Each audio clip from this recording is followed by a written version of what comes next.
अस्सलामु अलैकुम वरहमतुल्लाहि वबरकातुहू। ये कोई मामूली वीडियो नहीं, ये एक आवाज़ है जो 14 सदियों बाद भी वक्त की दीवारों से टकरा रही है।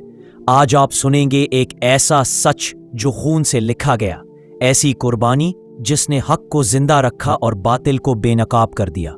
ये जिक्र है उस शहजादे का जिसकी पैदाइश पर मुस्तफ़ा सल्लल्लाहु अलैहि वसल्लम ने सजदे शुक्र अदा किया, उस नवासे का जिसे कांधों पर उठाया गया मगर वक्त आया तो तन तन्हा खूनी मैदान में उतारा गया। हाँ, हम बात कर रहे हैं हजरत इमाम हुसैन रदियल्लाहु अन्हु की, जिन्होंने जुल्म के साए में जीने से बेहतर समझा कि प्यासे मर जाएं मगर सच्चाई का परचम सरंगो न होने दें। जब यजीद जैसा फासिक दीन के नाम पर हुकूमत करने लगा तो मदीना की गलियों में हक की गूंज बुलंद हुई। यजीद की बैत नामुमकिन, और फिर सफर शुरू हुआ, सफर शहादत का, सफर कुर्बानी का, सफर करबला का। करबला जहां आसमान सुर्ख हुआ, रेत गर्म नहीं जलने लगी, जहां 3 दिन की प्यास में मासूम बच्चे पानी की फरियाद करते रहे और जवाब में बर्छियां, तलवारें, तीर और बेहसी मिली।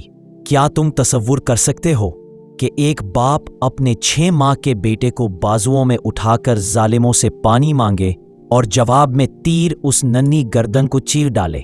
ये कोई अफसाना नहीं, ये हकीकत है, और इस हकीकत का नाम है अली असगर।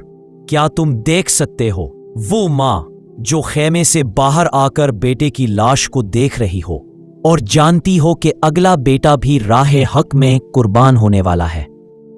करबला हमसे सिर्फ मातम नहीं मांगती, करबला हमसे किरदार मांगती है। करबला हमें झंझोड़ती है कि जालिम के खिलाफ आवाज उठाओ, चाहे तुम तन्हा ही क्यों ना हो। अगर ये पैगाम आपके दिल में उतर गया हो तो इसे मत रोकिए, इसे दुनिया तक पहुंचाइए।